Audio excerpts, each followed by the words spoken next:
Senhor, nós colocamos diante da tua presença nossas vidas mais uma vez. Muito obrigado, Senhor, porque até aqui o Senhor tem nos agraciado.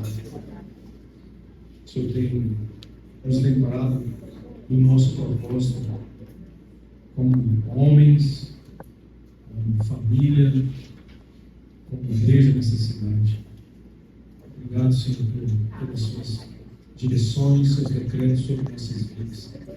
Nos ajuda a nos submeter cada vez mais a isso, Senhor, as suas verdades. Nos ajuda a concluir, Senhor, a obra que o Senhor tem colocado em nossas mãos. Em nome de Jesus, nós precisamos muito do Senhor. Somos falhos, Senhor. Somos falhos. Nós precisamos de Ti, Jesus. Irmãos, eu falei para o José ali que eu ia abrir algumas portas aqui. E Mas vai fechar? em nome de Jesus.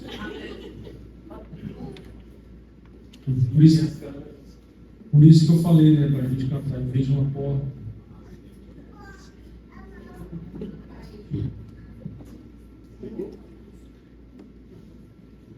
Eu queria que você entendesse algo.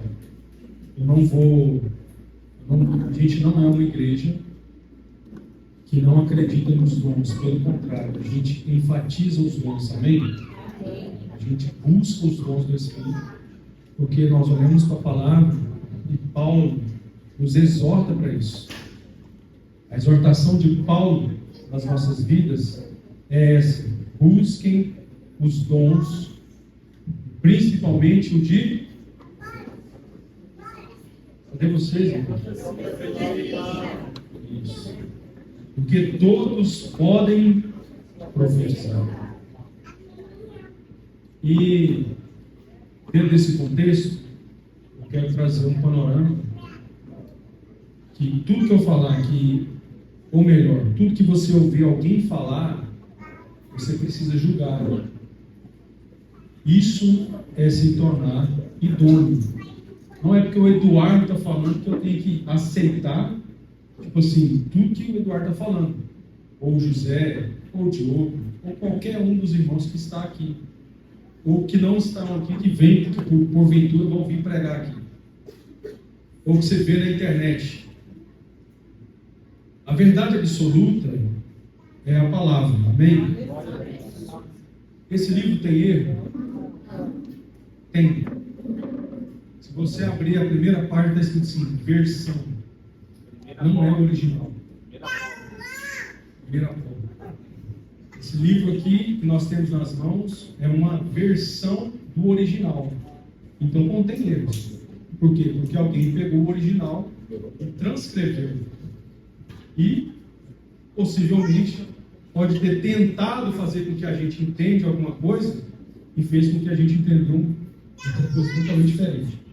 Dentro disso, tem uma Bíblia que, se você tiver ela, eu vou te aconselhar a você pôr fogo nela. Chama A Mensagem. Isso não é Bíblia. Amém? Isso não é Bíblia.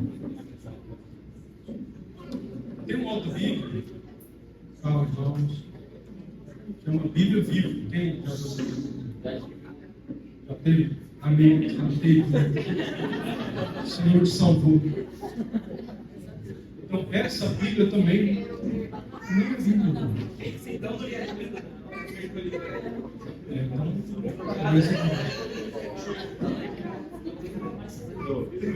Então, irmãos, eu estou trazendo isso para vocês, por quê? Porque nós estamos trabalhando algo muito importante, que é maturidade.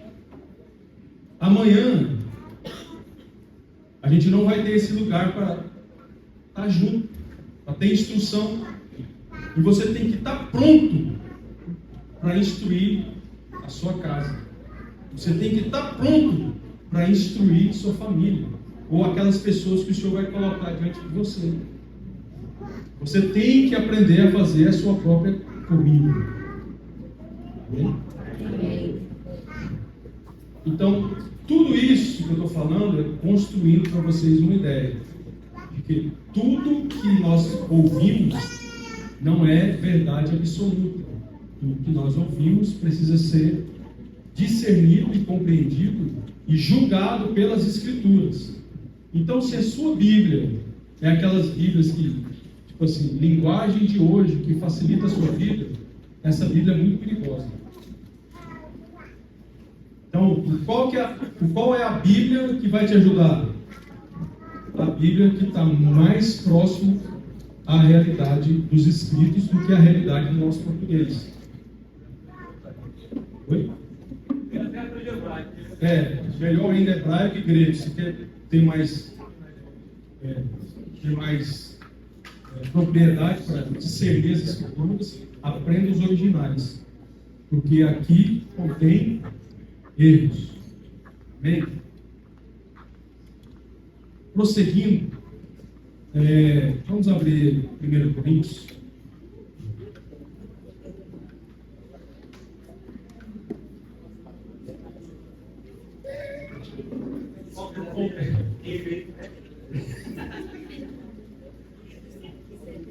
Qual é o meu conselho? Tenham todas, menos mensagem e Bíblia viva. Tenha todas. Por que tenha todas? Você vai comparar uma com a outra, você vai ter um panorama do que realmente é a verdade. Então, compre King James, compre século XXI, Shed, cuidado. Está vendo? Está vendo minha Bíblia aqui? A minha Bíblia não tem rodapé, aquele monte de coisa escrita, porque aquilo é perigosíssimo. Entendeu? Tem algumas versões que a Bíblia está pequenininha aqui, e a rodapé aqui, a página inteira. Cuidado com isso. Abriram a Bíblia? 1 Coríntios, capítulo 12. O que Paulo está falando aqui, irmãos? Paulo vai começar uma construção. Paulo, essa carta aos Coríntios é uma carta a uma igreja que tem muita ativação, dos dons do Espírito, tem muita manifestação, a palavra melhor é essa, dos dons do Espírito, mas que é uma igreja criança, infantil. Então, o que Paulo está tentando fazer aqui? Ele está escrevendo para essa igreja, para que essa igreja alcance maturidade. Então, aí ele começa no capítulo 12, no verso 1, falando o quê? A respeito dos dons espirituais, não quero, irmãos, que sejais ignorantes. E aí, ele vem falando sobre os dons, e ele cita nesse capítulo 9 dons, sim ou não? Mas eu creio que não existe só 9 dons. Paulo cita 9 dons. Oi? Romanos ele cita outros dons. Então, não coloque a manifestação da Trindade numa caixinha. Amém? Não limite Deus, porque isso é religiosidade. A gente limitar, Deus só age dessa forma, Deus só faz desse jeito, Deus só manifesta assim. Nós temos Deus, a mão de Deus está nesse lugar. Mentira, irmão. Lembra quando Salomão terminou o templo? Ele começou a fazer uma oração religiosa. Ó Deus, eu fiz uma casa para você. Mas de repente o Espírito deu uma cutucada nele. Opa, os céus não comportam o Senhor. Como que eu vou fazer uma casa para Deus? Então Deus não cabe nas nossas caixinhas. Não mesmo. Deus é soberano. Então quando eu olho para a Bíblia, eu encontro esse Deus soberano. Porque se eu olhar para a Bíblia e não encontrar um Deus soberano, eu estou lendo a Bíblia de forma errada. E o nosso problema aqui no Ocidente não é falta de Bíblia. Todo mundo tem Bíblia em todos os lugares. Nosso problema é a forma como olhamos para a Bíblia. A gente olha para a Bíblia como a gente olha para um livro comum. E a gente vai, de alguma forma, tentar extrair alguma consciência desse livro. Mas não é isso que a Bíblia faz. A Bíblia apresenta Deus e fala para você: se submeta a Ele.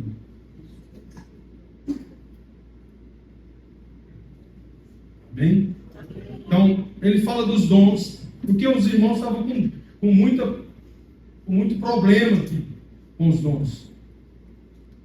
E eu entendo que os problemas eram o quê? Um fala em línguas, o outro profetiza, o outro tem palavra de conhecimento. Aí um ficava: não, você está errado. O outro: não, você está errado. Não, você está errado. Ele está falando assim: existe só um Deus que manifesta através do multiverso.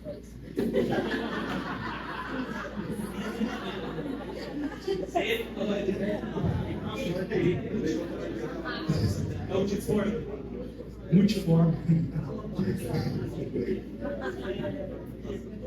Existe uma variedade de dons, é só um Deus, queridos. Amém? E aí, no capítulo 13, é uma carta só. Esses capítulos foram depois que a gente foi mudando isso. Né? No capítulo 13, o que ele vem trazer? A perspectiva de como funcionar nos dons, que é o amor. Então ele trabalha, ele mostra que existe variedade de dons, e depois ele vem e fala assim: ó, mas esses dons não são nada. Esses dons, como diz o nosso querido Harold Walker, os dons são andaimes que a gente usa para construir a casa de Deus. Porque um dia, quando a casa está pronta, quando a construção fica pronta, o que a gente faz? Tira os e fica a casa pronta. Então, no capítulo 3, no verso 8, vamos ler lá. 13, verso 8. O amor jamais é vencido, mas, havendo profecias, serão extintas. Havendo línguas, silenciarão. Havendo conhecimento, desaparecerá. Então, Paulo está dizendo que essas manifestações dos dons do Espírito vai cessar. Por quê?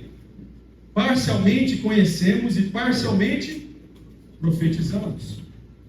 Então, viu uma lógica aqui para nós agora? Toda profecia, ela não é absoluta, ela é parcial. Então, quando eu escuto uma profecia, eu não posso trazer como doutrina para a minha vida. Quando eu escuto uma profecia, eu tenho que trazer como crivo da palavra.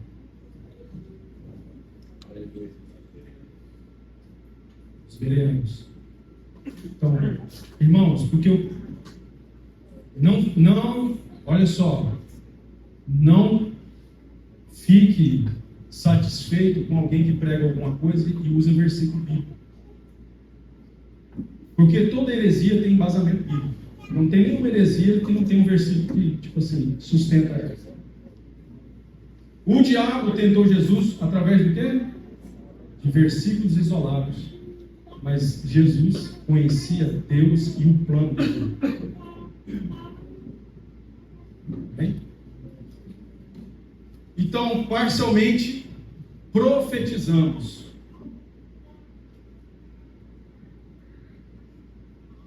E ele continua no verso 10. Mas quando vier o que é completo, então o que é parcial será extinto. Ou seja, tudo que é manifestação dos dons do Espírito, que hoje é parcial, em parte profetizamos, em parte não sabemos o que está falando. Falamos de nós mesmos. Isso vai ser extinto. Verso 11. Quando eu era criança, falava como, pensava como criança, raciocinava como criança, mas assim que cheguei à idade adulta, acabei com as coisas de criança. O que Paulo está dizendo? Que enfatizar os dons é coisa de criança, irmão.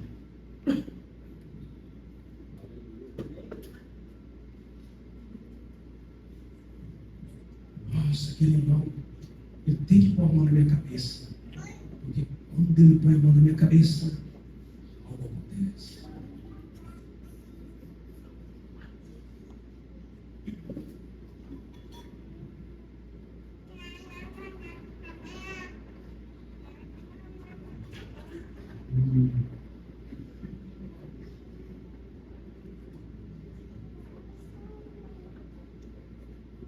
Verso 12: porque agora vemos como por um espelho, de modo obscuro, mas depois veremos face a face.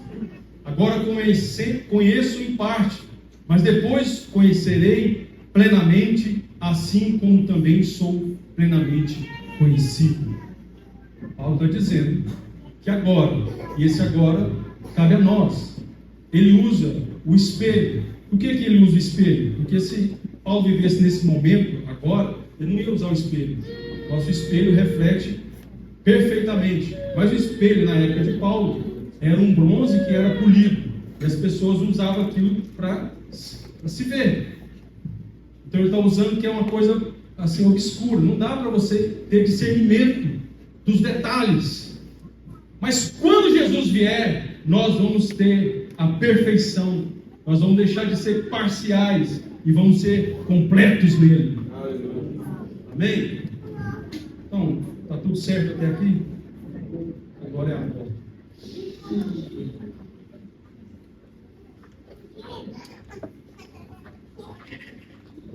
Esse século começou com várias manifestações dos dons do Espírito, por causa do século passado, que foi a manifestação, foi o século da manifestação dos dons espirituais.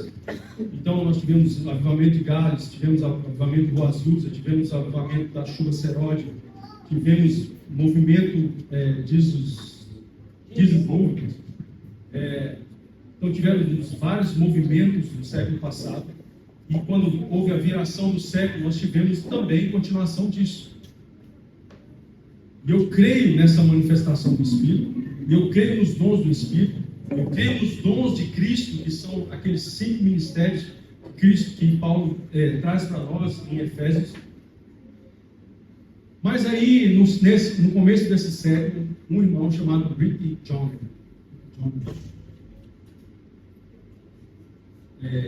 basicamente, em 2002, ele teve uma perspectiva profética, uma percepção profética.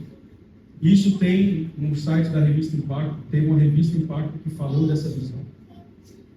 E tudo que eu estou falando aqui, eu não estou falando simplesmente porque eu achei legal falar. Eu estou falando porque eu conferi com irmãos mais velhos que eu, irmãos que têm peso na palavra. Sentei com alguns irmãos, tive o privilégio de sentar com alguns irmãos lá do Convergência. Eu falei, não, me explica disso. E o que ele falou foi exatamente o que eu estava sentindo no meu coração. Eu falei, eu preciso falar isso com a comunidade.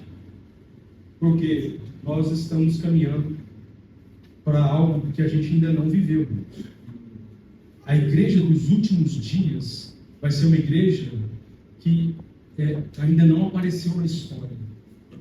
O Senhor vai fazer algo que o homem nunca viu. A igreja dos últimos dias, ela vai ser algo que talvez muitos vão se escandalizar. Talvez não, certeza que muitos vão se escandalizar. Uma manifestação da igreja dos últimos dias. Então nós precisamos de uma consciência madura e bíblica para nós sobrevivermos aos últimos dias. Porque a gente vai precisar de julgar muita coisa. Porque muita coisa vai acontecer no nosso meio. E a gente tem que ter homens aqui nesse lugar, homens, famílias aqui nesse lugar, que discernem as coisas.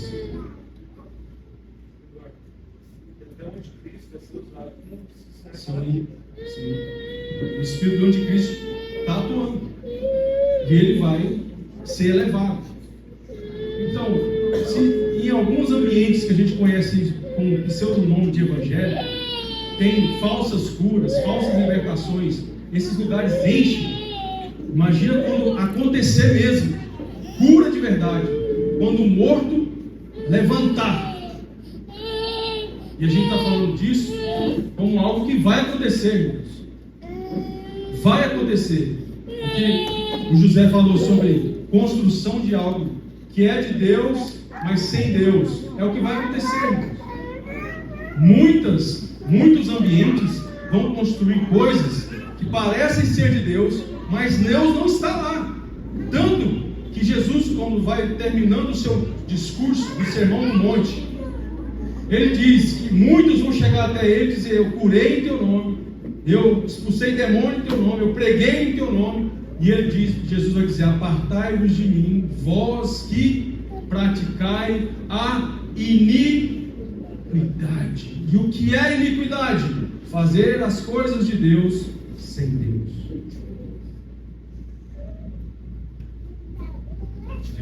Então Rick Joyner teve uma visão.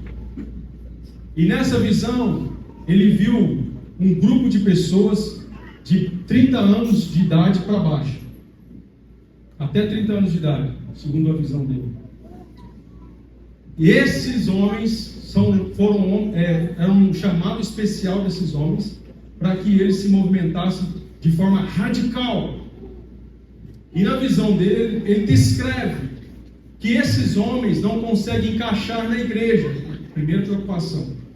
Tem isso, mano. Esses homens não conseguem encaixar na igreja porque esses homens têm um ritmo muito mais forte do que a igreja. Aí eu quero trazer para vocês uma consciência que não existe nada no corpo de Cristo que não esteja na igreja. Não existe nenhum movimento para a eclesiástica. Não existe isso. Se não está na igreja, não faz parte do corpo de Cristo. Se não faz parte do corpo de Cristo, não é de Deus. Amém?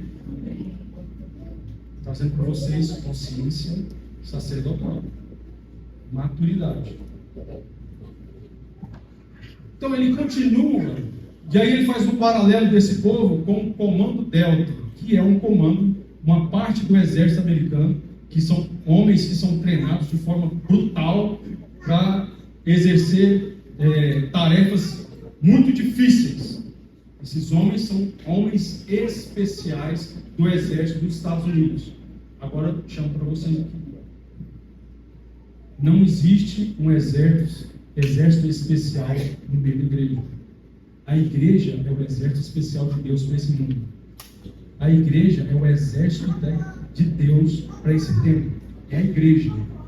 Não existe alguém especial dentro da igreja. Existe uma igreja especial para o Senhor. Um povo que é dele. Um povo que se volta para ele. Um povo que é totalmente dele. Então, quando a gente fala sobre essa mentalidade sacerdotal, está dizendo para mim e para você que não existe ninguém especial. E Jesus bateu muito nisso com os doutores da lei da sua época. Capítulo 23 de Mateus, Jesus, vamos ler lá?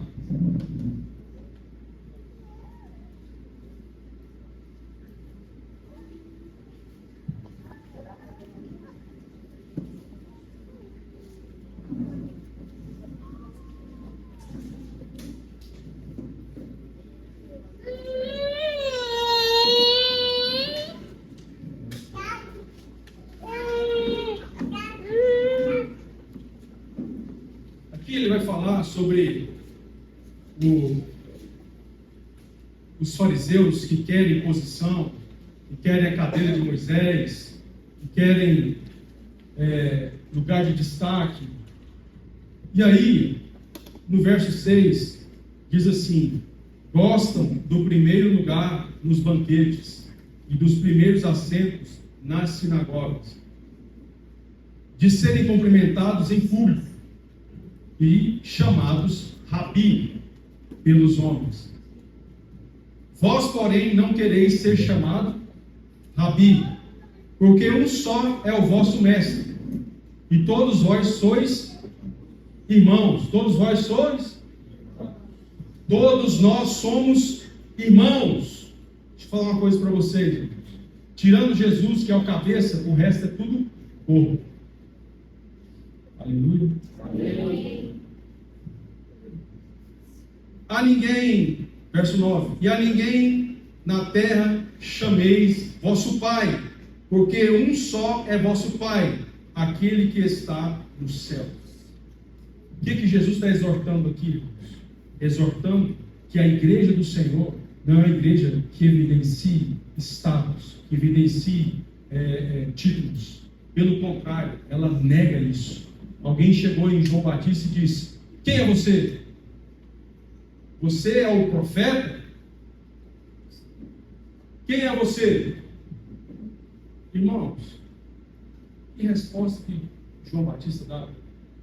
Eu sou só uma voz. Ele poderia dizer: não, eu sou o profeta levantado por Deus. Faz o pix.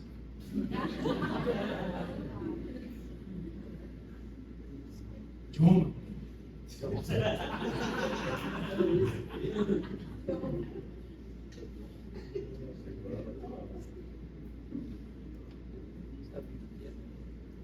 Ele diz: eu sou uma voz. E é o engraçado que quando você lê Lucas, o Evangelho de Lucas, quando você lê o que Lucas escreveu, Atos, em nenhum momento Lucas usa o termo então o apóstolo Pedro disse, e o apóstolo Tiago falou. Não, você vai ver assim que ele fala assim: então Pedro falou, então Tiago falou. Então, porque se fosse alguém que hoje, nesse momento, nessa geração, fosse escrever o livro de Atos, ele ia ter o trabalho de dizer: então o apóstolo Pedro chegou e foi na casa de Cornélio. Porque há uma evidência nos títulos hoje que é prejudicial para a igreja. Por quê? Porque dá um sentimento de níveis. Aquele irmão é apóstolo, aquele irmão é profeta, aquele irmão é mestre, aquele irmão é não sei o quê. E nós somos o quê, irmão? Irmãos, somos família. Quando Jesus fala, vós todos são irmãos, está dizendo para nós: consciência de vocês é família. Você já viu uma esposa de um bombeiro falar assim: ô bombeiro João, eu quero falar com você. Ela só chama o seu João, vem cá. Você já viu a esposa do bombeiro ser bombeira? A não ser que ela passou no concurso. Alguém me explica, cadê o nome da apóstola, esposa de Pedro?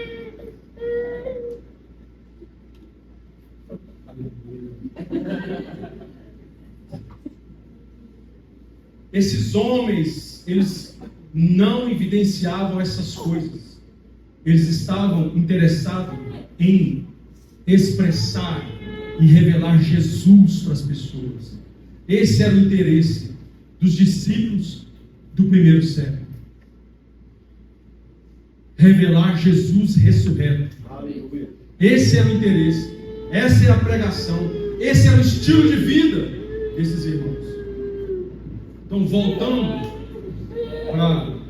para essa profecia, tem muita coisa nessa profecia que é interessante, mas a gente precisa olhar à luz da palavra. Aí eu quero só finalizar essa parte, que eu não estou pregando ainda, tá?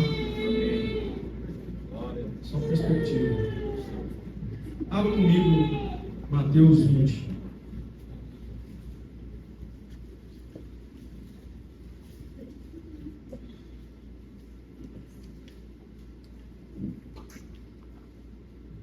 Mateus 20 começa com uma parábola. A parábola dos trabalhadores. Parábola da igreja. Eu mudo os títulos da minha Bíblia, porque o título não é Bíblia. Sabia que tem muita coisa que não está na Bíblia e é bíblico? E tem coisa que está na Bíblia que não é bíblica.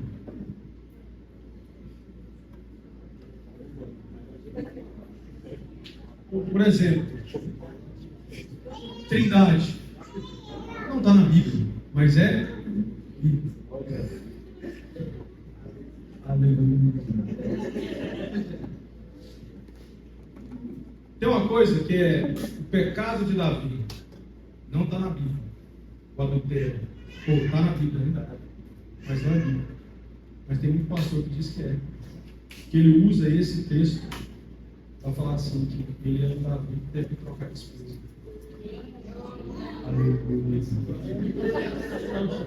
Todo pastor que eu conheço que adulterou, ele cita Davi. Ele fala que é um homem segundo o coração. Aleluia. Então tem coisa na Bíblia que não é Bíblia, viu? Tem coisa que não está na Bíblia, que é Bíblia. Quer ver uma outra coisa? Avivamento. Está na Bíblia? Mas é? Continuando aqui. Mateus 20, verso 1.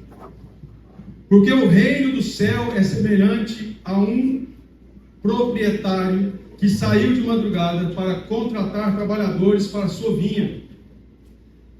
Jesus está mostrando uma perspectiva da igreja, dos seus trabalhadores, do seu exército. Então ele fala assim, que saiu de manhã, de madrugada, e regime, muito obrigado. Para ele, trabalhadores. Arrebanhou. Continuando. Tendo combinado com os trabalhadores o salário de 1 denário por dia, mandou-os para a vinha. Então Jesus chamou os seus servos, falou assim: eu tenho um galardão para você e vou te enviar para essa vinha. Aleluia. E os caras foram. E aí, por volta da hora terceira, saiu e viu outros que estavam ociosos na praça. E disse-lhes: ide também vós para a vinha, e eu vos darei o que for justo. E eles foram. Tem um ide aí, não tem? Um ide, esse ide tem a palavra original tem a ver com se submeter, caminhar submetido a algo. Verso 4, verso 5. Saiu outra vez por volta da hora sexta e da hora nona, e fez o mesmo. De igual modo, por volta da 10ª hora, saiu e encontrou outros que lá estavam, e perguntou-lhe: por que estáis aqui ociosos o dia todo? Eles lhe responderam: porque ninguém nos contratou. E ele disse: ide também vós para a vinha. Ao anoitecer, o dono da vinha disse ao administrador: chama os trabalhadores e paga-lhes o salário, começando pelos últimos até os primeiros. E aí foi legal, né? Que aí Jesus inverteu a fila. Inverteu a fila. A matemática de Jesus nunca. A matemática de Deus, a gente precisa aprender a matemática de Deus. A Bíblia fala que 1 persegue 1000, 2 persegue 10.000. Que matemática é essa? Me ajuda. A matemática de Deus é um mistério. Então, aí no verso 9: vindo os que chegaram por volta da 10ª hora, receberam 1 denário cada um. Quando os primeiros viram, pensaram: opa, a gente tinha combinado um denário lá atrás. Esse chegou agora, está recebendo um denário, quer dizer que nós vamos receber? Que nós somos especiais. Trabalhamos muito mais que os outros. E aí o que acontece? Aleluia. Verso 11: e ao recebê-lo, queixaram. Não, verso 10, né? Quando os primeiros vieram, pensaram que receberiam mais. Eles, porém, também receberam 1 denário cada um. E ao recebê-lo, queixaram-se do proprietário, dizendo: os que vieram por último trabalharam somente 1 hora. E tu os igualaste a nós, que suportamos a fadiga do dia inteiro e o calor intenso? Respondendo, ele disse a um deles: amigo, ao quê? Aleluia. Jesus é legal. Jesus é legal. Amigo, não te faço injustiça. Não combinaste comigo um denário?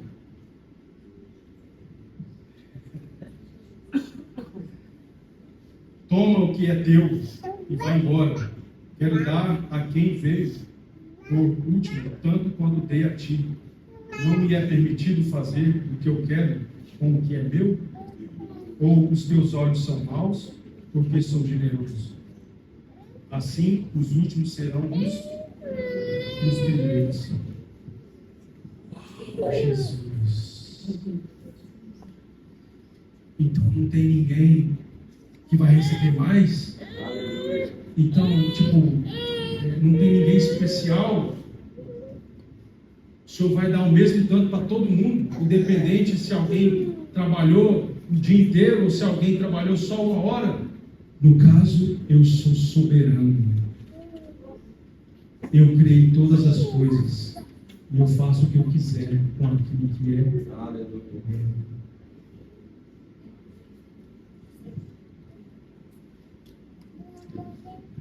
Deus é soberano e não existe dentro daquilo que chamamos corpo de Cristo alguém mais importante que o outro. Eu sou mais um entre iguais.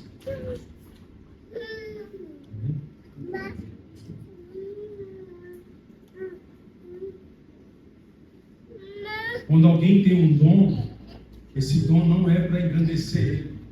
Esse dom é para servir. É para se doar. É para gastar. É para se entregar. É para se humilhar. É para mostrar Jesus através do dom que o Senhor te deu. Não é para mostrar você. É apontar para Jesus. Amém? Alguém tem pergunta?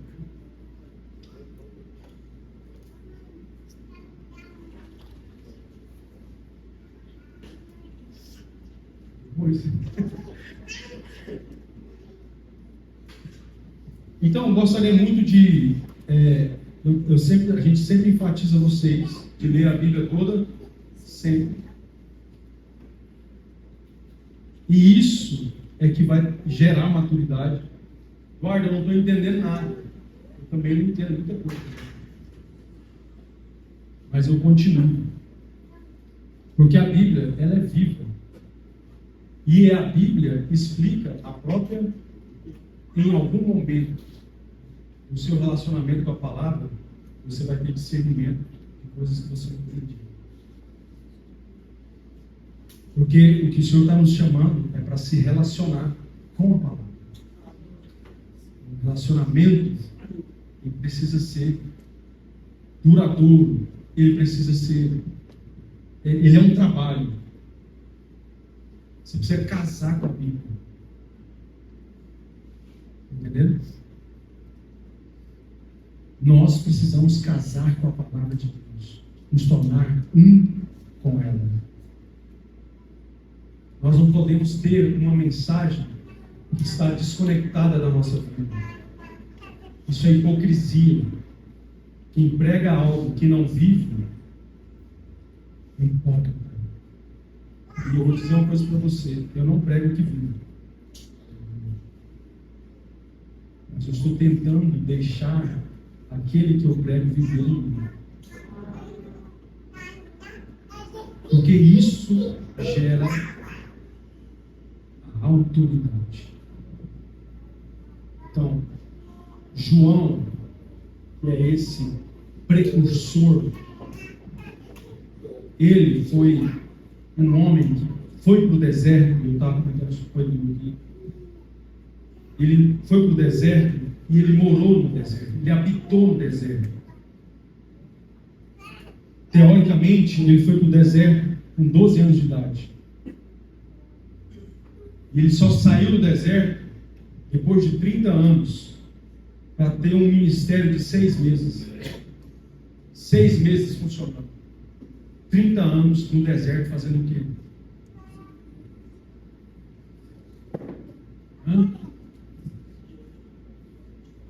Diante da palavra do Senhor.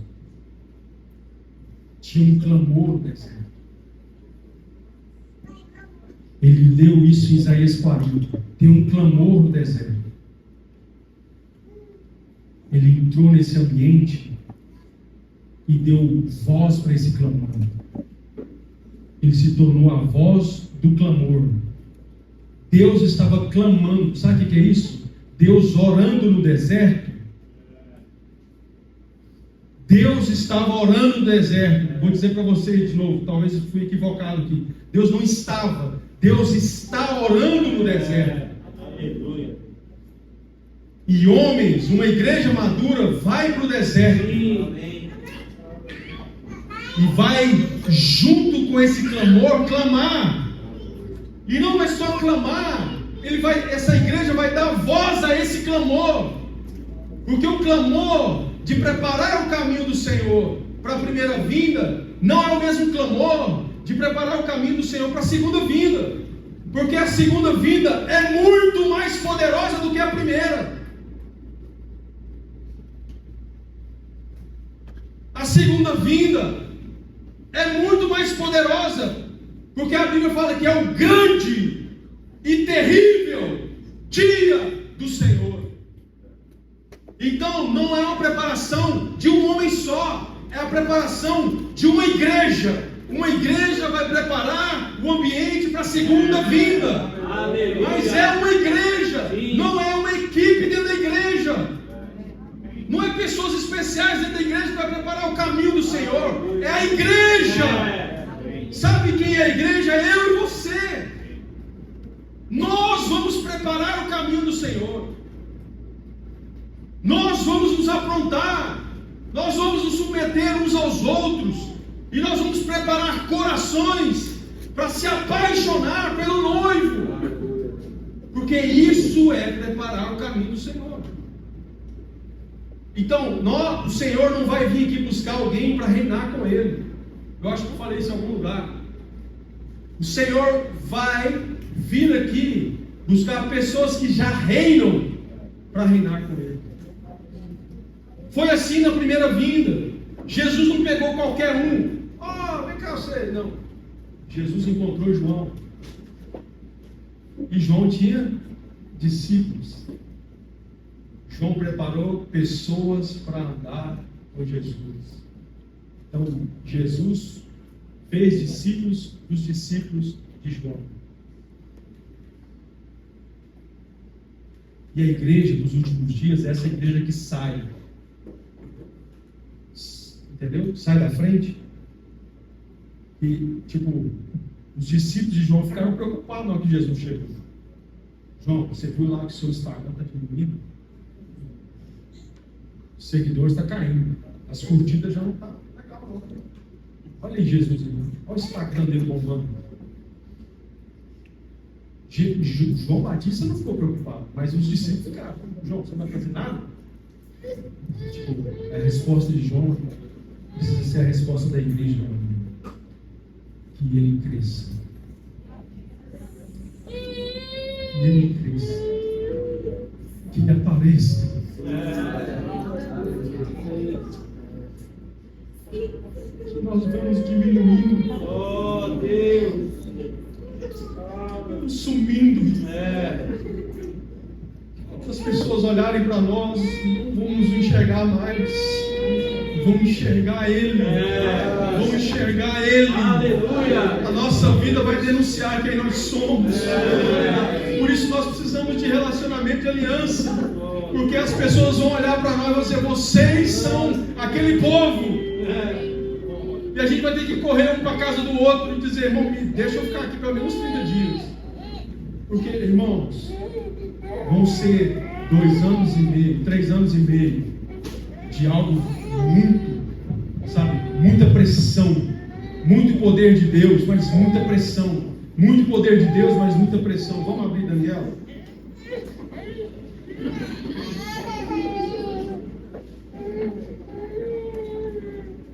Livro de Daniel, capítulo 9, verso 24.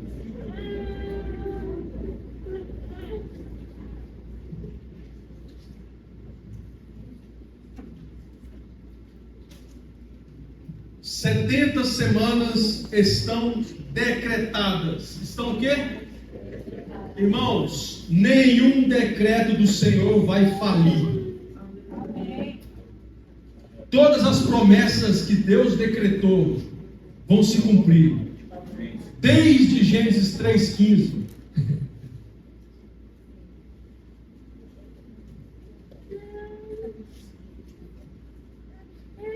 Sobre o teu povo e sobre a tua santa cidade, para fazer, primeiro, cessar a transgressão, dar fim aos pecados, expiar a iniquidade, trazer justiça eterna, selar a visão e a profecia, ungir o Santíssimo.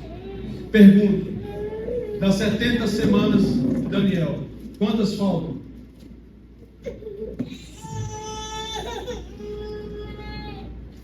Vamos, irmão.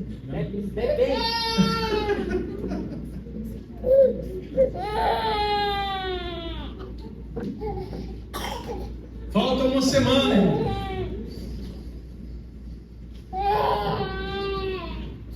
Ou falta metade de uma semana. Se faltar metade de uma semana, presta atenção comigo. Esses 6 propósitos, ainda nenhum deles foram cumpridos. Já passou 69 semanas e algumas coisas. E a Bíblia fala de 3 anos e meio. Fala de 1260 dias. 42 meses. 3 anos e meio. Em 3 anos e meio, tudo isso aqui tem que acontecer.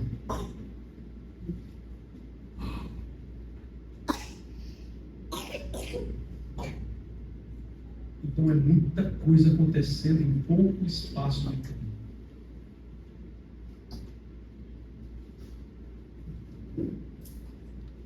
Nós vamos viver uma intensidade. Por isso que eu acho que o senhor falou assim, freia, né? Porque vai ter um tempo que nós vamos correr. Nós vamos voar. Nós vamos fazer coisa aqui. Tipo, sabe o que Jesus pede? Jesus falou assim: se vocês creem, sabe essas coisas que eu estou fazendo? Vocês vão fazer maior. Então, essa perspectiva ainda não aconteceu. Então, a gente olha a sombra de Pedro curando pessoas. Coisas maiores vão acontecer com a igreja do Senhor. A partir da igreja do Senhor. Então, vamos, de uma vez por todas, entender que nós temos irmãos mais velhos, são anciões, que têm responsabilidades que talvez outros não tenham, mas todos são irmãos. E esse irmão mais velho, ele vai se submeter ao irmão mais novo. Porque tem coisa que é coisa do corpo de Cristo, que Deus deu para o irmão mais novo e não deu para o irmão mais velho. E o irmão mais velho vai falar assim: mas só que eu estou aqui já tem trocentos anos, o cara chegou agora, já está profetizando. Como assim? Maturidade e submissão. Então, quais são as coisas que vão fazer que vamos subsistir nos tempos que virão? 2 coisas. Informalidade e simplicidade. 2 coisas vão fazer a gente se movimentar: informalidade e simplicidade. A gente tem que deixar de ser formal. Tudo de crente tem uma uma formalidade. Já viu até aniversário? Vamos fazer um aniversário, vamos dar parabéns? Não, vamos orar, vamos fazer vamos fazer um show aqui, não sei lá. Tem que ter um negócio. Não, vida simples. Vida simples, não estou falando de vida sem riqueza, não, estou falando de vida simples. Simplicidade, desapego. Todos tinham tudo em. Caraca, mano. Você olha para o seu cérebro, você pensa nisso? Esse céu é da comunidade. Oh, Deus. Oh.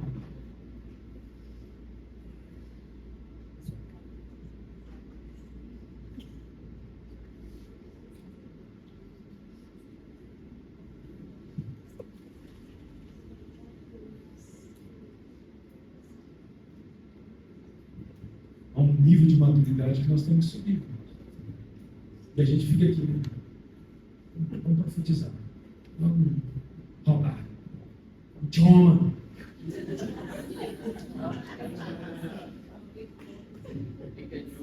Não sei. Deixa eu Irmãos, nós temos que subir o nível da maturidade, do comprometimento. Vocês precisam ser feridos com isso. Vocês precisam ser feridos com isso. Um amor surreal por Deus e um amor surreal pelo próximo. Ainda que o próximo seja aquele próximo. Você está pensando? É esse. É esse.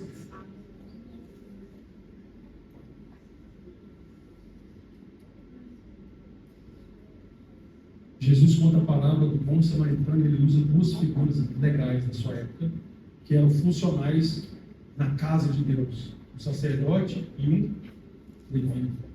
Todos os dois erraram, todos os dois tiraram zero na prova. Por quê? Porque eles eram muito mais amantes do que faziam do que das pessoas que estavam ao seu redor. E no ministério, na igreja é assim. A gente ama muito mais do que a gente faz do que as pessoas que estão ao nosso redor. A gente considera muito mais valoroso aquilo que a gente faz, aquilo que a gente produz, o dom que a gente tem. Ah, o irmão está chateado. Ah, eu sou. Se quiser que fique chateado. Eu sou fulano de tal. É isso que te digo.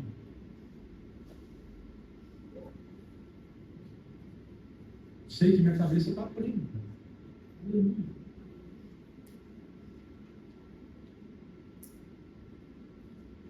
Mas a vida minha está muito facinha. Eu quero ver o zumbido da bala, eu quero ver. Eu quero ver o Zé mandando mensagem para mim, meu irmão, me ajuda. Eu quero ver o pastor me xingando no WhatsApp. Falta pouco.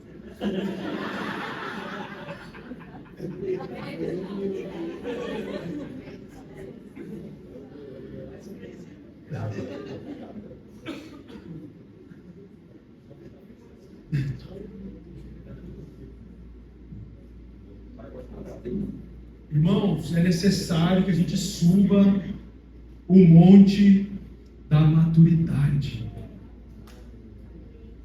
É tão interessante quando Deus encontra Jó, né? Ele fala assim: onde de pé todo homem, eu quero falar com você.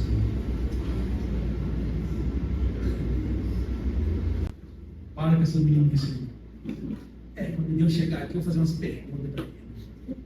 Vou indagar a Deus. Eu chego e o camarada.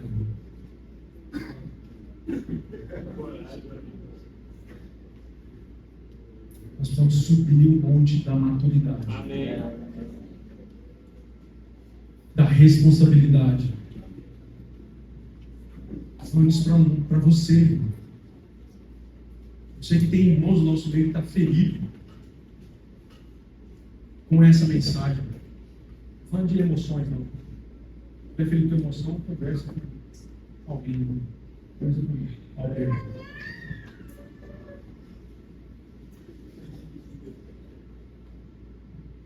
Mas famílias vão começar a ser feridas com isso.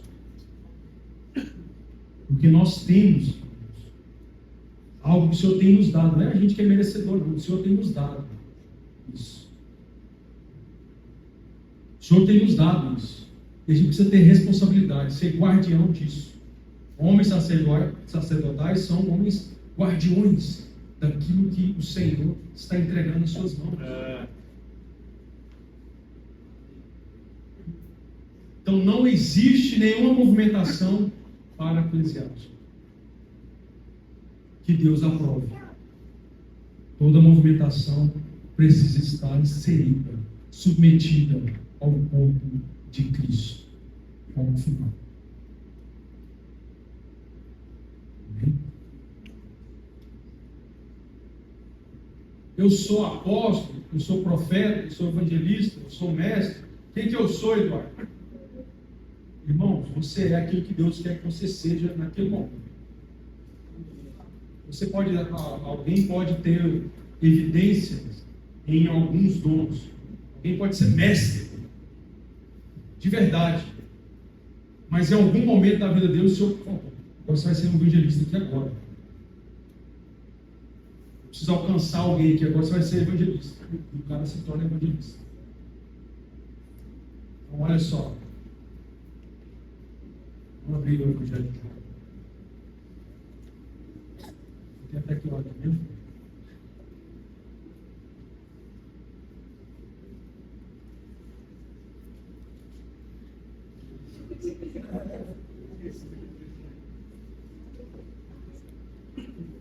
Evangelho de João, capítulo 1,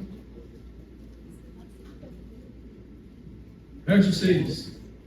Alguém lê com voz de trovão, relâmpago. Houve um homem enviado por Deus.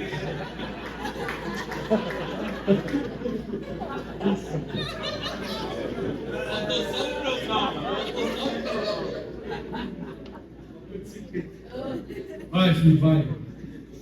Houve um homem enviado por Deus cujo nome era João. Certo, segura aí. Houve um homem o quê? Quando a gente olha para João, esse nome que esse homem era João. Esse João aqui não é o João, o apóstolo, é João quem? Batista. Ele foi o quê? Eu não sei porque cada... Os homens que traduzem a Bíblia não fazem as coisas para facilitar a nossa vida. Porque lá em Romanos, quando Paulo vai se apresentar na carta, vai começar a carta e diz: eu, Paulo, apóstolo de... Por que eles não falam assim? Eu, Paulo, enviado de Cristo. Por que a palavra apóstolo eles não traduziu para o português? Normal, comum. Porque o que significa apóstolo? Enviado. E aqui, o João para nós é um profeta. Sim ou não?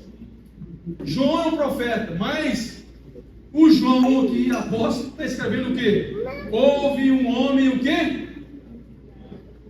No original é apóstolos, ou apostelos. Então, o irmão poderia também usar aqui, né? Houve um homem apóstolo por Deus. Seu nome era João. Então, João tinha uma característica apostólica. Por quê? Porque ele trouxe fundamento. Aleluia. Vamos só um pouquinho. Tá ficando legal, né? E a perspectiva dos precursores são essas. Homens, uma igreja que Paulo vai escrever em Efésios 2, fundamentada sobre os apóstolos e os... Então a igreja dos últimos dias, ou seja, a igreja precisa se tornar uma igreja apostólica e profética, não de placa, com a placa Igreja Antioquia, Igreja Apostólica e Profética da Antioquia, dos últimos dias. Dá ideia não, né? Mas precisa ter isso aonde? Dentro de si. Essa consciência dentro de si. Nós somos enviados pelo Senhor, profeticamente, para anunciar a vinda do noivo. Então, João tinha essa característica. E João foi para o deserto, e aí eu quero te desmistificar aqui algumas coisas. Primeira delas, não existe nenhuma evidência bíblica de um profeta que anda sozinho.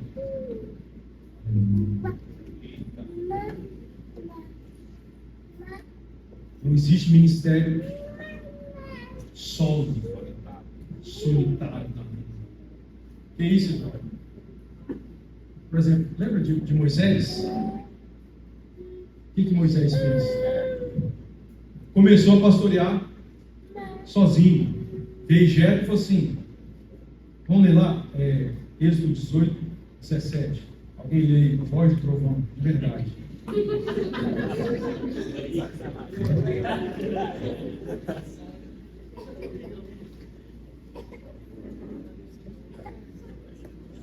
Leia, Tiago.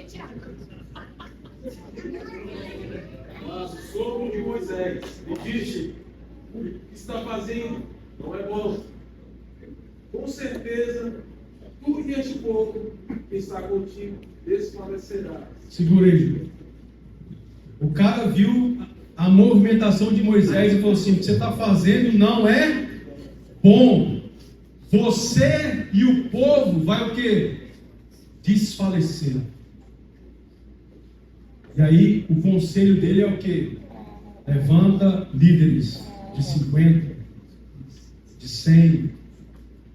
Por quê? Porque nenhuma movimentação da igreja é solo, é solitária, precisa ser coletiva. É o Pai, o Filho e o Espírito Santo. É coletivo, irmãos. Então, Moisés recebeu um conselho de Jetro. Lá na frente o Senhor manda ele levantar 70 para transferir a mesma unção que ele tem para os 70. Não existe. Aí você vai falar para mim assim: mas tinha Elias. Elias não andava sozinho. Elias, em um momento da vida dele, quando ele escutou Jezabel, eu vou te pegar, a Bíblia fala que ele largou o moço que andava com ele e foi para a caverna. E quando ele foi para a caverna, Deus esteve lá com ele e falou: você está falando aí?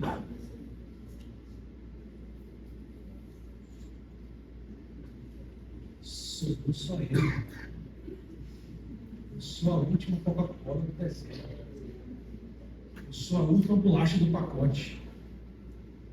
O Senhor falou assim: você está num lugar escuro que não te dá visão. Sai daí. Porque tem 7.000 joelhos. Você está pensando que você é quem? Você está pensando que você é quem?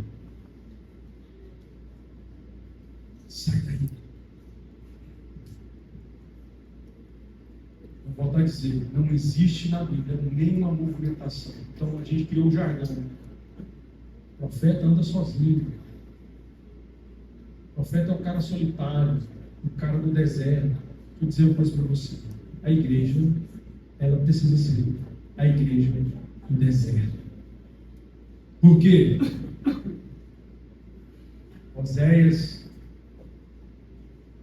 13, 5. Ele aí. Pode procurar.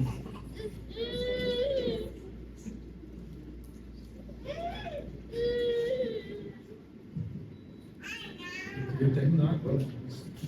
Eu te conheci no deserto, na terra de grande seca. Deus está falando com Israel. Deus mandou Israel para o deserto. Está dizendo assim: eu te conheci aonde?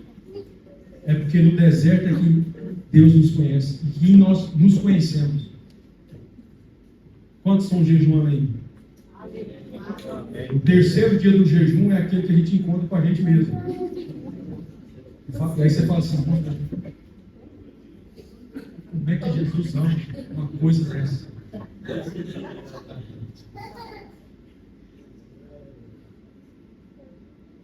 Quando você vai para o deserto, é um lugar onde nós somos conhecidos. Conhecidos por Deus, nós nos conhecemos. Quem nós somos? Porque no deserto não tem nada para fazer, senão estar diante dele. Aleluia. No deserto não tem ministério. No deserto não tem dom. Deserto é um lugar estéril. Sim ou não? Esse estéril tem dois sentidos. Estéril de que não tem vida e estéril de que é um lugar limpo, esterilizado. Aleluia. E nesse ambiente, nós aprendemos sobre o que é a eternidade. E o que é a eternidade? Jesus aponta para nós em João 17. Conhecer o Pai. Conhecer o Filho. Então João Batista ficou no deserto a vida inteira para ser preparado? Não. Para ser preparado para 6 meses de ministério? Ele se tornou amigo de Deus no deserto. Ele se tornou amigo do noivo no deserto. Ele entendeu o que é a eternidade. O coração dele inflamou com isso. E ele foi um anúncio, não só de palavra, mas a vida de João Batista era um anúncio. E que anúncio? Está vendo essa veste aqui, Israel, que eu estou vestido? Todos vocês precisam vestir essa veste. Está vendo essa comida que eu estou comendo aqui? Todos vocês precisam comer essa comida.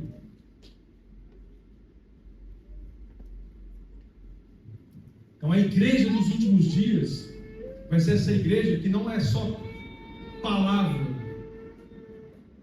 A vida denuncia o que a geração precisa viver. Como a geração precisa viver. Assim como foi nos dias de Noé. Noé denunciou. A mensagem de Noé foi o quê? Construir uma. Por quê? Porque iria chover. Mas ninguém ouviu essa mensagem. Porque se outra família tivesse construído uma arca, também ia sobreviver. Mas ninguém acreditou naquilo. Esse cara é louco. Até que começou a chover. Noé era o cara mais sábio da face. Então, o precursor, ele tem 3 aspectos. Não vai dar para entrar. Eu vou começar agora.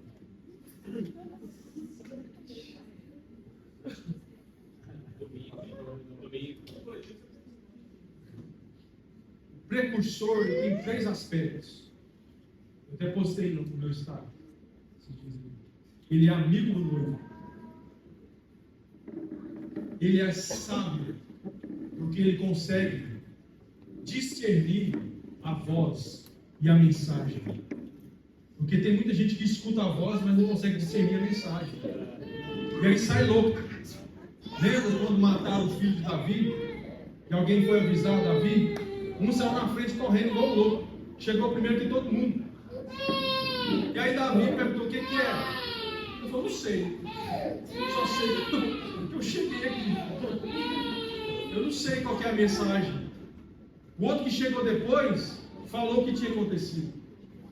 Então tem gente que escuta a mensagem, mas não consegue discernir a mensagem. Porque toda mensagem tem o seu momento e sua época de acontecer.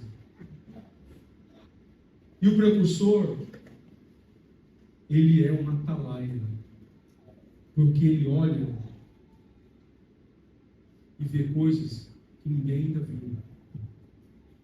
Mas esse aspecto do precursor não tem a ver, de novo, com um tipo de pessoas dentro da igreja.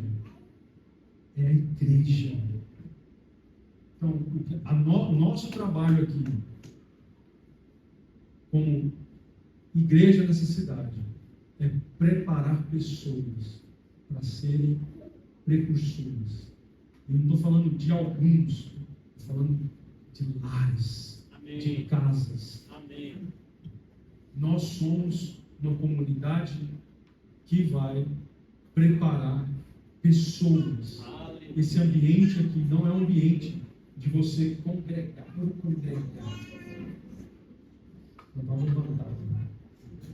Eu vou congregar. E o que é congregar, irmão? É ir no domingo, último domingo do mês.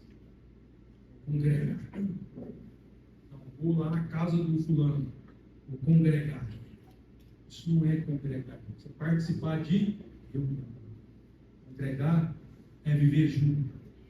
É Salmo 133. O bom, o suave é que os irmãos. A palavra original é orem junto.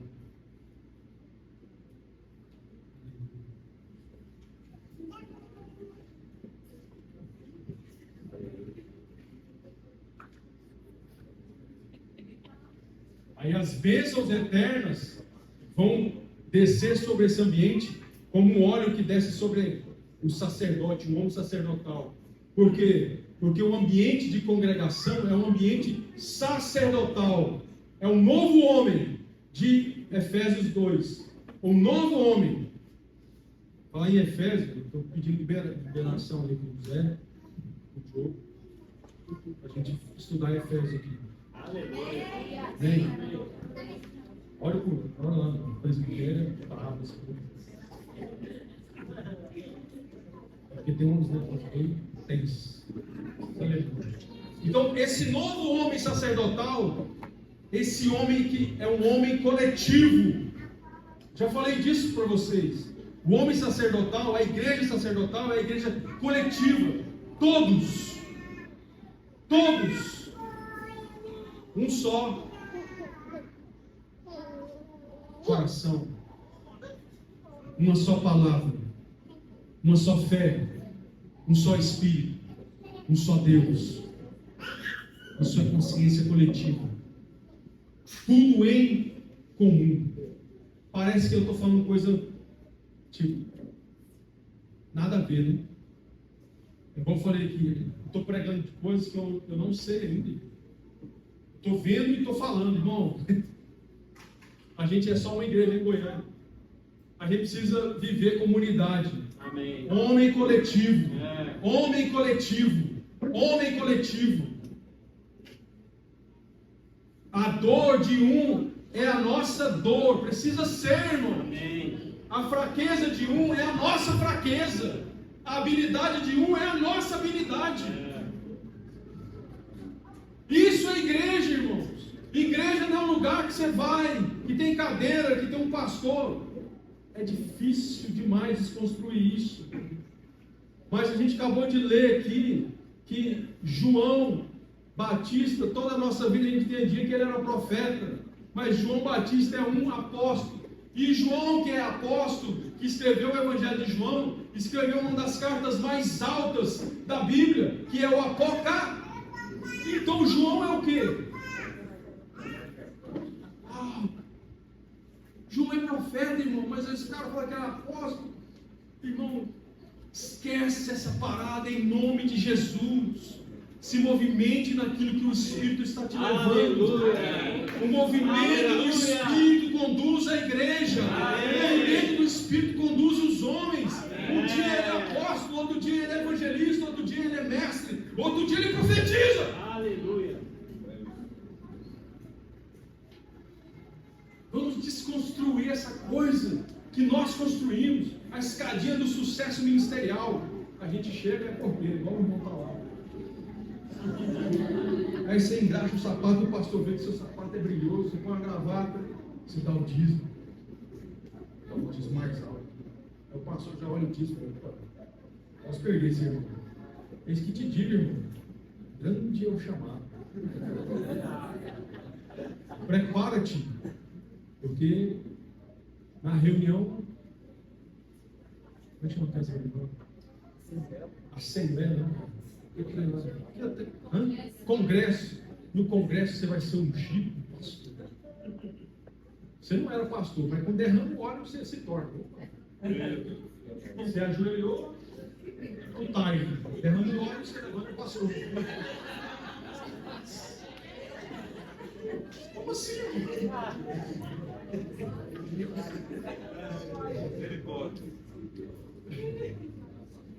É o óleo, é a varinha de condão e tem o óleo de condão. O pastor.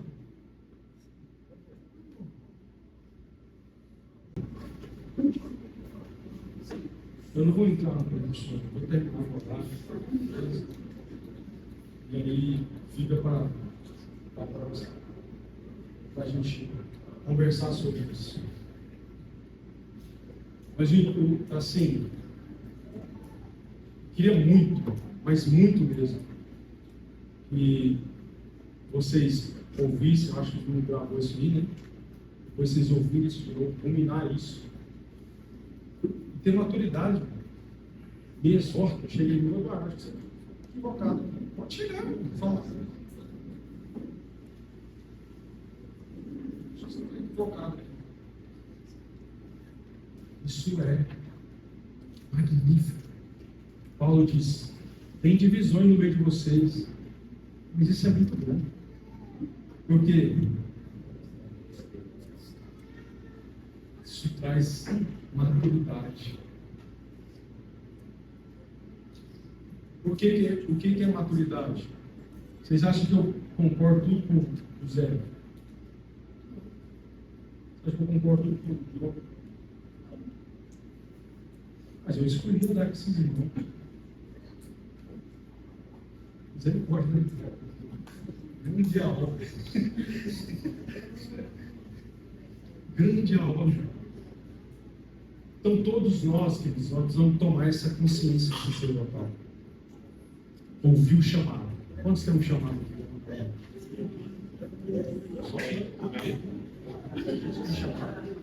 Você tem chamado, né? Vou fazer pergunta de novo, né? Fiquei triste agora. Quantos tem chamado aqui? Vocês estão com medo, né? Vocês estão com medo.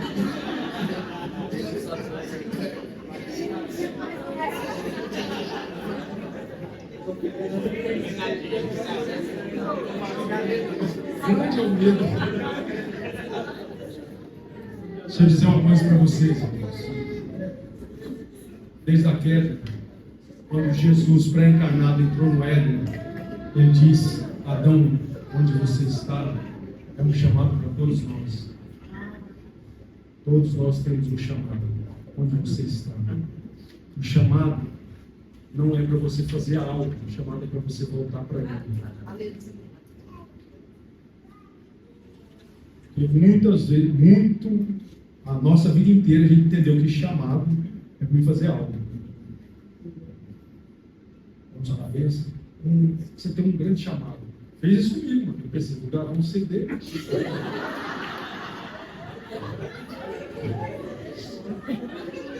Vou bombar. Mais da Vinha FM. Vou mandar no grupo da comunidade. Quem sou eu? Quem sou eu?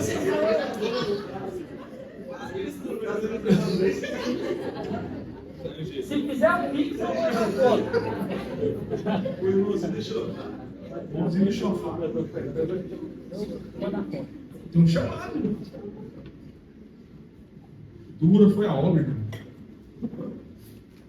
Até que eu tive a consciência que Deus não estava me chamando para aquilo. Deus estava me chamando para ele. Eduardo, onde você está? Estou gravando um CD. Quem sou eu?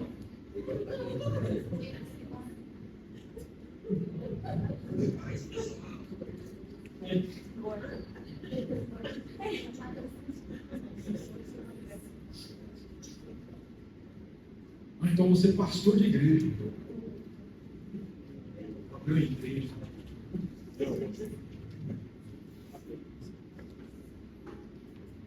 Alugar um prédio, uma cadeira, com um som legal. Bateria só tem.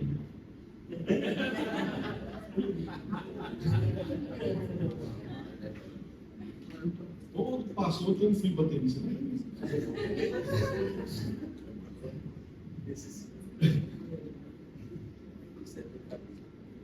Até que o dia que falou, Deus falou assim, larga isso. Eu falei, não, mas é a obra do Senhor. Não, essa obra é sua. Essa é sua, assim. Tem muita igreja aí que é obra de homem. Não é obra do Senhor. Eu comentei algo com alguém. Um dia eu estava andando com um irmão, Tocantins, aqui na cidade. Você fazendo o quê? Ele falou assim, aqui cidade legal, né? Muita igreja, em cada esquina tem uma igreja. Isso é bom demais, né, irmão? Eu falei, não é não. Eu espantado, como assim, pastor? Eu falei, irmão, se tivesse um pé ali no lugar daquela igreja, sei que o cara era evangelista, você entrava lá e você ganhava mais todo mundo ali. Mas como é a igreja, se você entrar lá, você começar a pregar a verdade, os caras falam assim, não, falso profeta, somos daqui. Porque cada igreja dessas esquinas tem a sua doutrina, que são muito mais relevantes para eles do que a Bíblia.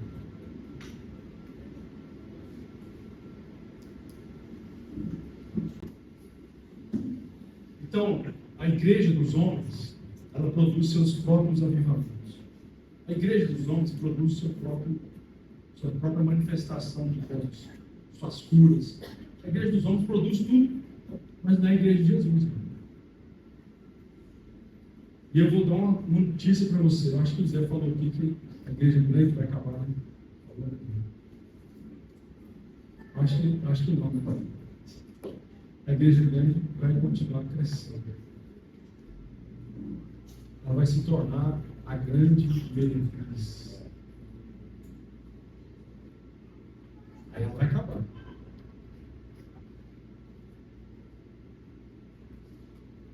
Mas tem, para finalizar, uma coisa, o Senhor está levantando um povo, a sua igreja, famílias apaixonadas pelo Senhor, que não vão olhar para estruturas. Quando eu falo de estrutura, eu estou falando de parede, estou falando dessa estrutura eclesiástica que foi construída dentro da igreja. Isso é falível. Isso tem tempo de duração, porque não tem aliança. Então, por que tem muita igreja em Goiânia? Porque criaram uma estrutura eclesiástica. Aí os caras não têm aliança, brigam. Aí daquela igreja saem assim. Vamos abrir a minha, o outro abre a dele, o outro abre a dele, o outro abre a dele. Isso é igreja?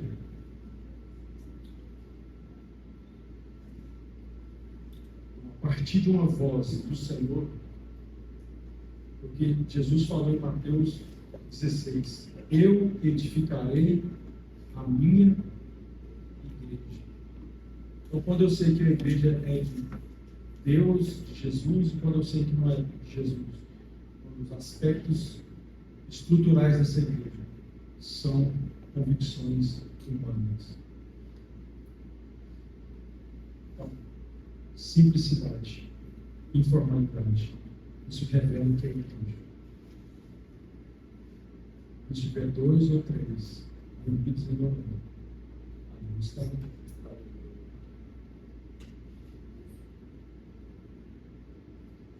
Tem nada mais simples do que uma mesa. Tem nada mais informal do que amigos juntos, conversando sobre o reino de Deus, assistindo um filme, o amor de redenção para gente.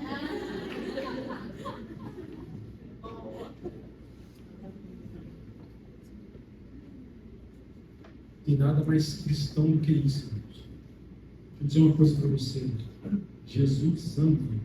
Porque a gente fica nessa coisa, né? Tem que orar, tem que orar mesmo, tem que ser radical. Não existe nada mais radical que homens que são fiéis à sua família. Homens que são responsáveis com suas dívidas. Homens que trabalham, porque Deus gosta de homem ocupado, tá viu? Deus chama pessoas ocupadas, trabalhando. copeiro do rei, abandonou o que estava fazendo para reconstruir os muros de Jerusalém. Então, vai trabalhar, vida ordinária, vai estudar, vai ser alguém graduado. Nós precisamos, a igreja precisa de pessoas que afetam as esferas da humanidade. Seja alguém que afete as esferas da humanidade, da humanidade.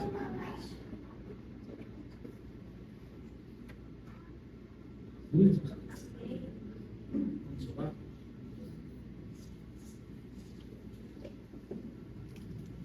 Minha época, irmãos, bem tenso, né? Porque eu fui da época das cruzadas de rua. E tipo assim, as pregações influenciadas pelos avivalistas do século passado era o seguinte: quem quer largar a sua vida toda, vai entregar para Jesus. E a gente, adolescente, criança, adolescente, a gente era instruído a nem estudar para quê? A vida é de Jesus. Então foi uma geração, da minha geração, eu tenho amigo que nunca se formou em nada, nunca estudou nada, porque entrou nessa paranoia evangélica, que agora eu tenho que largar tudo para ser de Jesus.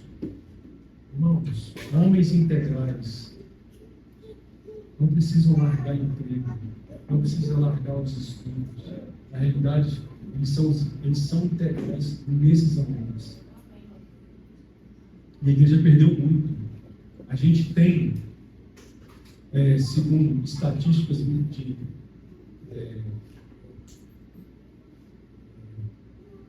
organizações missionárias, povos não alcançados.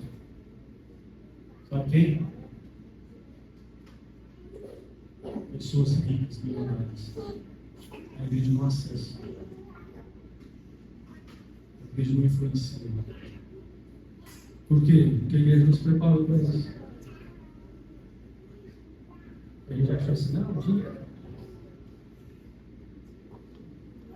Eu quero Deus. Então, é tempo de prepararmos. Porque no milênio nós vamos trabalhar. E você vai fazer no milênio o que você faz hoje.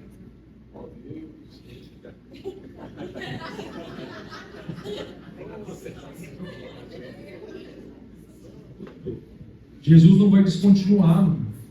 Vai existir nações. Vão existir governos.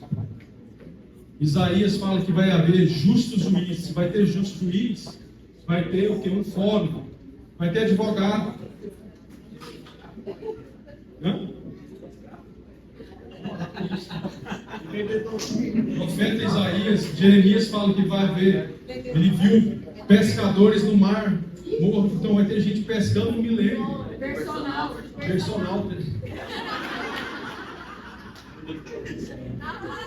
Eu não sei, tipo assim, os sobreviventes podem ter, né? Pensa em algum corpo glorificado. Por que eu vou ficar lá?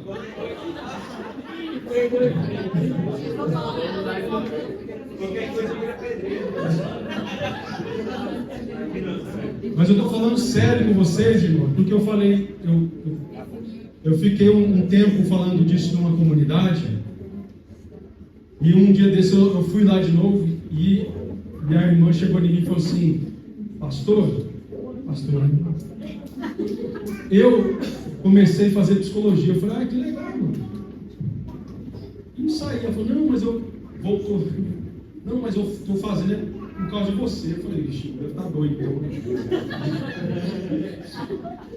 Por que você está fazendo por causa de mim? Não, porque o senhor falou que no milênio a gente vai continuar fazendo o que a gente faz aqui. E eu não quero fazer o que eu estava fazendo, não. Eu quero ser psicólogo. Então, para com isso. Para isso. Então, prepare-se, irmãos. Jovens, prepare-se. Sonhem. Estudem. Casar depois. Estudem. Estudem. Entrem numa universidade. Afetem o ambiente da universidade, da faculdade. Amém. Revele Cristo. O Senhor nos ajude.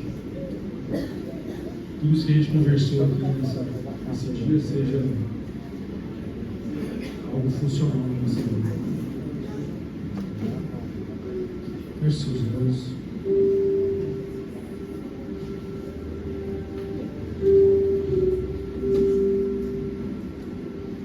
Senhor, clamamos nessa noite, Senhor, mais uma vez. Não é o muito falar, mas é o Teu Espírito agindo em nós e através de nós. Eu oro, Senhor, para que o Senhor venha nos batizar com maturidade, elevar a nossa consciência, Senhor, sacerdotal,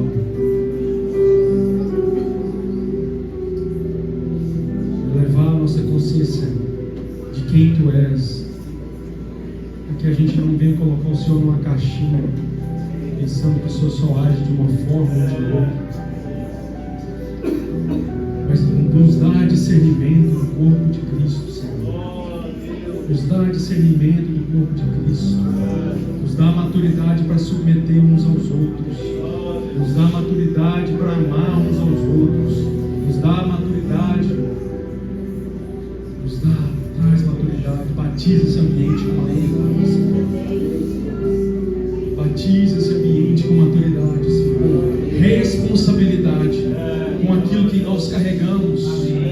Porque nós não carregamos algo que está fora de nós, mas carregamos algo que está dentro de nós.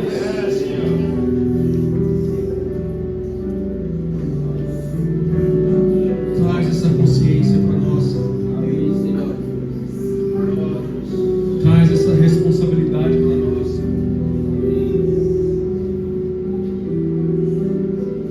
O Teu reino é um reino onde os primeiros serão os últimos e os últimos serão o primeiro.